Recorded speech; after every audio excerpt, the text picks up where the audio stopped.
Él se quedó mirando la mancha nebulosa que componía su abuela y, a pesar del embotamiento, pudo distinguir con mucha claridad el anillo que llevaba en la mano izquierda y la piedra de ónix, que lo remataba con un negro brillante y tangible como nada.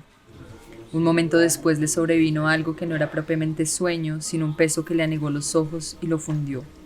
No le gustaba dormir de esta manera porque no soñaba y porque a sus espaldas, por decirlo de alguna manera, una corriente seguía agitando un sedimento hecho de pensamientos inútiles.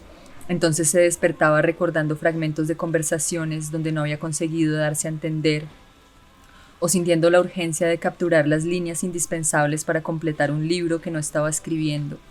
Le sobrevenían también a raudales listas, enumeraciones, propagandas, arrepentimientos y al final una concisa resaca mental. Después de 4 suicidios fallidos, el hecho de que su cabeza siguiera atiborrándose con tonterías le resultaba tan doloroso como patético, pero no podía hacer nada. Hola, bienvenidos a Primeras Impresiones versión 2023. Este es un espacio en donde conversamos con autores, editores e ilustradores que están haciendo cosas muy interesantes en el campo literario colombiano. Primeras Impresiones es traído a ustedes gracias al apoyo de la Cámara Colombiana del Libro y de Artes y la Biblioteca Luis Ángel Arango.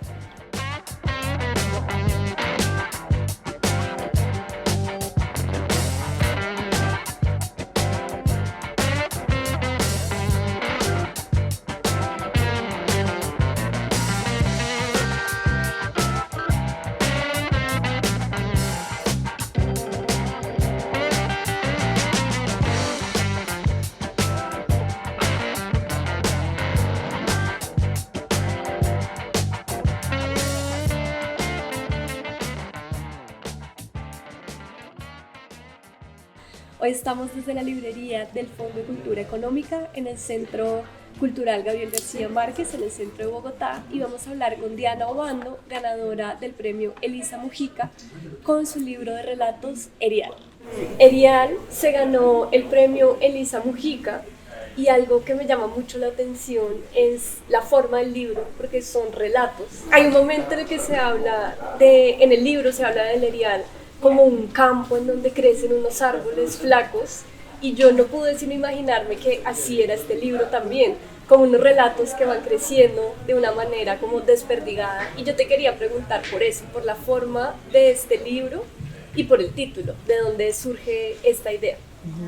Sí. Sí, tiene todo que ver.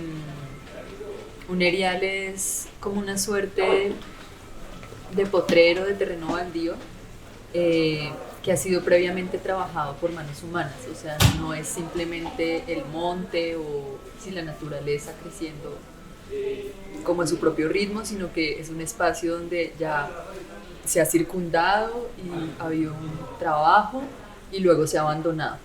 Sí, entonces, eh, cuando tuve que decidir, digamos, respecto al nombre del libro, porque el cuento ya estaba titulado como Erial, eh, me pareció la metáfora más acertada como para recogerlo todo, porque fue creciendo, el libro fue creciendo así como con ese ritmo, como del reposo que hay entre cosecha y cosecha. Y además, digamos, tiene también como esta condición de ser una colección de cosas muy disímiles, ¿sí? Como sucede en un potrero cuando lo abandonas y empieza a crecer, pues lo primero que llegan son como los yuyos y las maticas así más fuertes, ¿no? Que arraigan en cualquier lugar.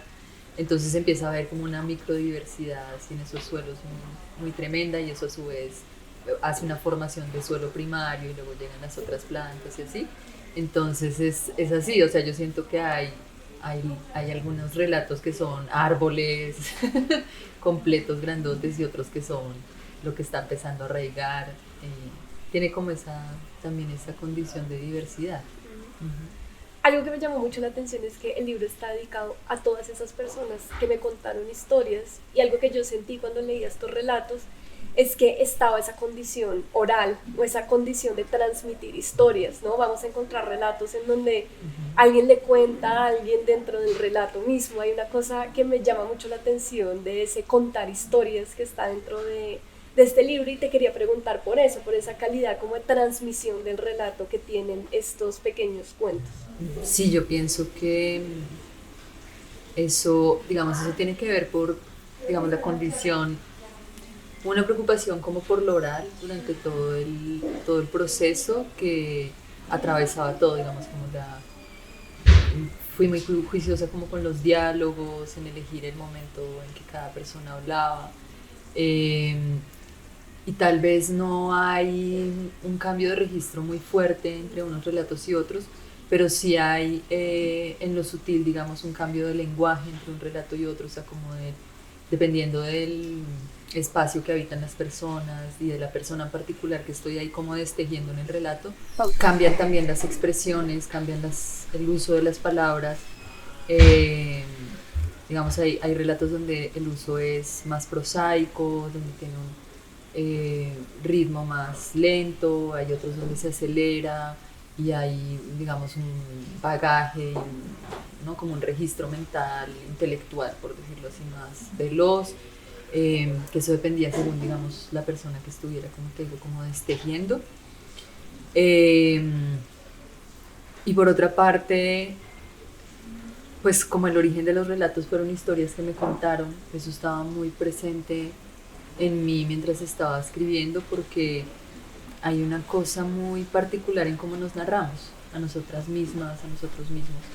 Eh, Cuando nos narramos es, ciertamente es distinto que cuando estamos hablando en general de otras cosas, ¿sí? Es como construimos una forma de contarnos y pues por supuesto editamos, hacemos, ¿no? Un montón de cosas, pero más allá de eso sí hay un lugar en donde nos ponemos para eso.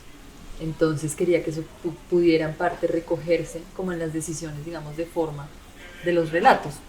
Voy a leer una cita del libro que me interesó mucho, que dice: las historias constituían todo lo que necesitaba para embriagar su imaginación, animales que hablaban y sufrían como personas, porque sentí que ahí había una clave del libro, porque el libro todo el tiempo va a estar como transitando con ese mundo vegetal y con ese mundo animal, y eso me llamó mucho la atención. Entonces te quería preguntar por esos animales que alimentan la imaginación. Uh-huh. Bueno, regresando a la pregunta anterior, tiene también que ver con el registro del oral, como las historias que están dentro de estas historias, que a su vez son historias por sí mismas, que me interesaba también integrar. Y sí, hay una cosa que a mí me intriga mucho en términos de la relación de las gentes que han crecido en la ruralidad respecto a los animales. Sí me impresiona mucho que a pesar de que es desde la cotidianidad y que es entre comillas paisaje, ¿no? La relación que tienen muchas personas que habitan la ruralidad con los animalitos sobre todo, pero con la naturaleza en general, es de una fascinación sentida muy tremenda, o sea, como eh, sí, como desde un lugar que no deja de sorprenderse por lo que hay ahí. Eh, y eso, digamos, es algo que, bueno, que está presente en mi familia, por ejemplo, que yo también lo he contado, que todo el tiempo tengo aquí, de hecho, hace poquito me mandó mi papá una foto de un insecto que tiene como, es como una especie de escarabajo y tiene unos montículos acá que parecen como unas nubecitas dibujadas. Es increíble, no sé cómo encontró este insecto, pero la gente en el campo lo hace también, todo el tiempo está como fascinada por lo que la rodea. Por supuesto, no desde un lugar, a ver cómo lo digo, eh, como desde una contemplación elaborada o desde, sí, sino desde un lugar, pues desde ponerse en relación con esas otras gentes, ¿sí? Entonces es como sus vaquitas y se impresionan con cómo igual el río crece o así como desde ese lugar. Eh, y muchas de las historias tienen a estas presencias de estos animales o de plantas o están, digamos, elementos que son menos humanos de manera inmediata, porque eso los animales nos permiten hacer analogías más fácil con nosotros mismos, como empatizar, sentirlos, pero hay también recogimientos de el aire, ¿no? Se pueden sentir más como individuaciones, eh, sino en general, ¿no? Como de cosas que parecen más inanimadas, pero que también son cosas con las que uno se está poniendo en relación todo el tiempo cuando está ahí, ¿no? Si se viene un barranco, pues pasan un montón de cosas en el camino que atraviesas todos los días, ¿sí? Como está, es que es muy fácil en la ciudad olvidarnos de cómo funciona el mundo alrededor, ¿no? O sea, como el viaje que hace el agua para llegar, eh, las cosas que han tenido que sucederse para que, ¿sí? Eh, entonces, bueno, eso está puesto ahí, digamos, en todo el libro, pero sí, es como, por supuesto que está el mundo animal, pero están también todos esos otros mundos sutiles.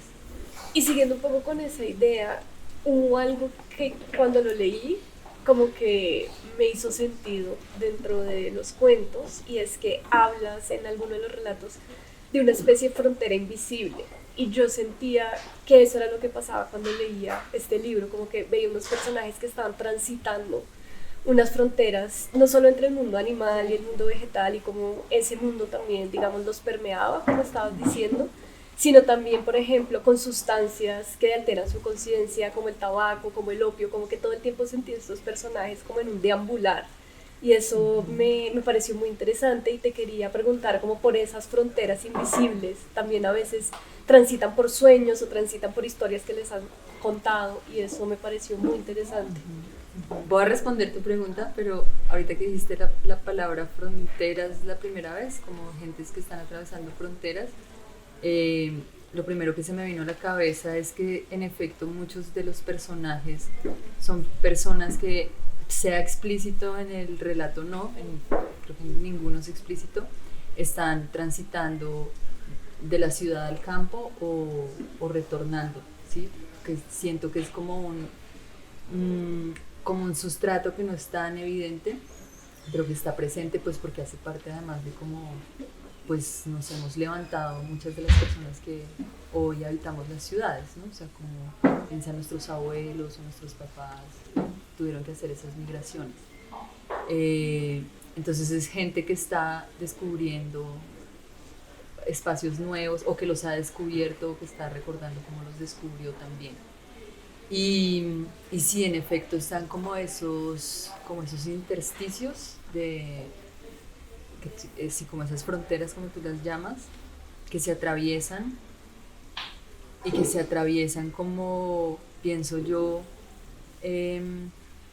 en momentos donde uno ya no puede, es que hay una cosa con los relatos, y es que muchos de ellos van sobre momentos en los que las personas han configurado algo esencial de sí mismas, que es algo que a mí me interesaba mucho hacer con los relatos, porque yo puedo conscientemente como contar como unos nodos muy importantes en mi vida donde dije, fue puta, ahí todo, ¿no? Como esta persona que soy hoy, hay ¿no? Un aspecto de eso que se entramó ese día, ¿sí? No solo en lo que me pasó, porque no es solo lo que nos atraviesa y lo que nos sucede, sino en cómo uno se para frente a eso, o sea, como la decisión que tiene que tomar ahí. Entonces la decisión frente a, sí, a matar una res, la decisión frente a hacer una mudanza, la decisión, sí, como esos momentos que lo veo además en mis hijos, en mis hijitos. A veces estamos en situaciones en las que yo pienso, hace poco se murió este fin de semana se murió la abuelita de mi compañero, y era la primera vez que ellos veían una persona muerta. Y yo dije, aquí, ¿no? En este momento acaba de pasar algo ahí, ¿sí? Entonces, claro, digamos, son fronteras corporales también en el sentido de lo que te dije, los desplazamientos, pero también, digamos, fronteras, es que no quiero llamarlas espirituales porque va a sonar muy... pero sí, como lugares en los que se configuró la forma en que uno habla, en la que uno piensa, en la que uno se mueve, en la que uno... Todos los relatos tienen eso. Hoy me estaban preguntando que cómo fue mi decisión respecto a elegir qué relatos de todas las, ¿no? De todas las conversaciones que no son tan frecuentes tampoco estas conversaciones como de tanta intimidad, pero cómo las había elegido. Y creo que mi rasero fue ese momento como un poquito de epifanía, de cuando una persona algo le ha decantado ahí, en el cuerpo, en la cabeza. Sí, porque yo también sentía que hay muchos relatos donde, por ejemplo, la mirada está puesta en la infancia, o en esos momentos de pérdida de inocencia. Y ahora que lo dices, como que me parece muy interesante, porque otra cosa que me llamó mucho la atención son esos relatos donde hay dos personas que podrían leerse como una pareja, y lo que ocurre en ese lugar del relato no es tanto como un intercambio sexual o un intercambio corporal, sino que ocurren son momentos de gran intimidad, que sabemos que eso que se cuenta en el relato cambió a esas dos personas que se están encontrando en ese momento, y eso me llamó muchísimo la atención porque siento que es algo que yo nunca había visto escrito, siento que es algo que he experimentado en mi vida, pero leerlo me dio una claridad muy grande frente a esos momentos de intimidad profunda, esos intercambios que se dan con otras personas y que pueden ser efímeros, pueden no volver, pueden ser personas que no vuelvo a ver, pero ahí está condensado como eso que tú dices, ¿no? Como esos nodos de vida, y eso me pareció como muy interesante.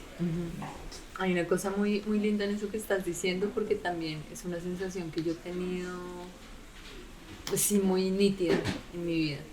Voy a contar algo muy personal, pero alguna vez revisando como juiciosamente pensando en cuál era mi oficio, o sea, como que dónde quería pararme yo con mis manos, mi cabeza, pues en mi hacer. Eh, y pensando en eso y recordando a Rilke, eh, pues hice el ejercicio de regresar a mi infancia, como yo en mi infancia, yo qué quería hacer, en dónde estaba, en qué lugar.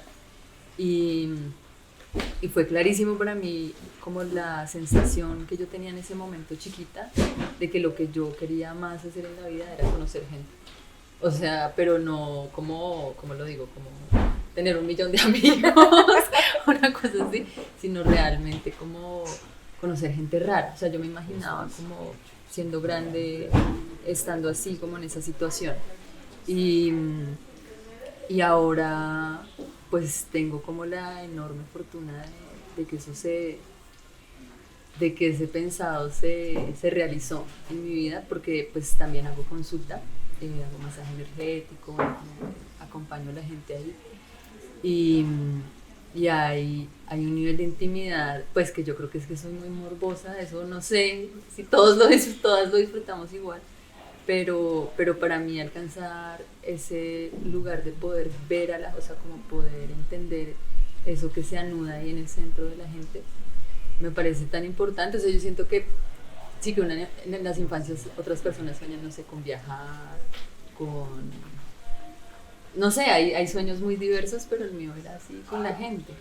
Y en eso siento como eso, que he tenido, no sé si lo he buscado por eso mismo, o al mismo tiempo he tenido la suerte de, de tener unos momentos de conversaciones tan particulares y tan intensas.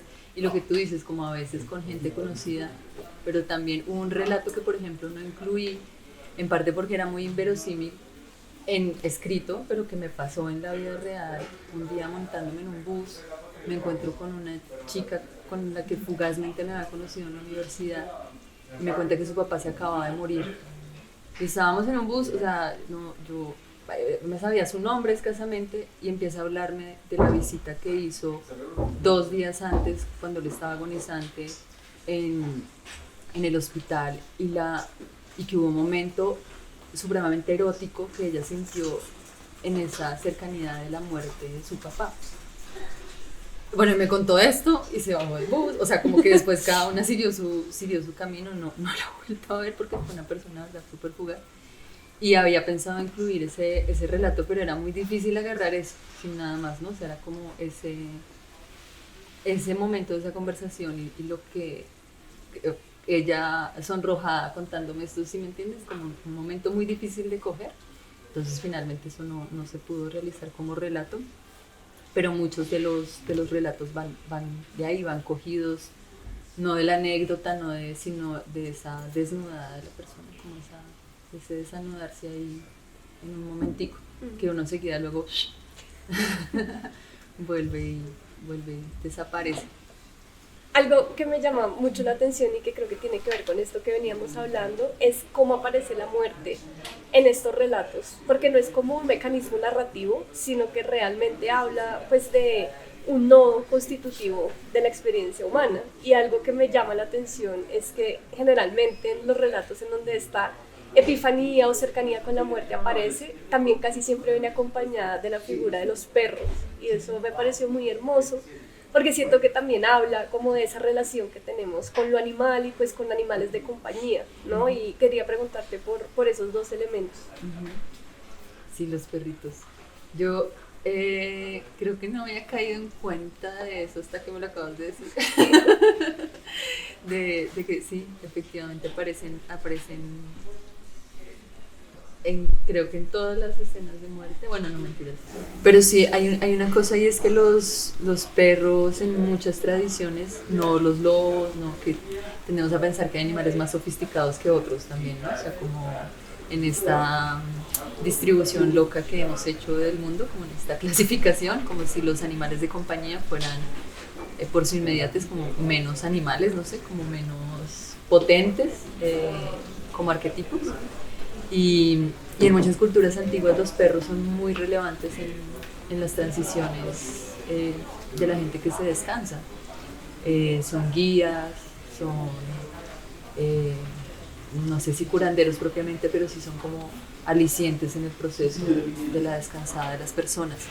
Entonces, bonito que, porque yo pienso además que hay una cantidad enorme como de arquetipos que uno tiene todo el tiempo presentes e inconscientemente va poniendo en lo que escribe. Entonces sí creo que definitivamente hay algo muy importante de eso.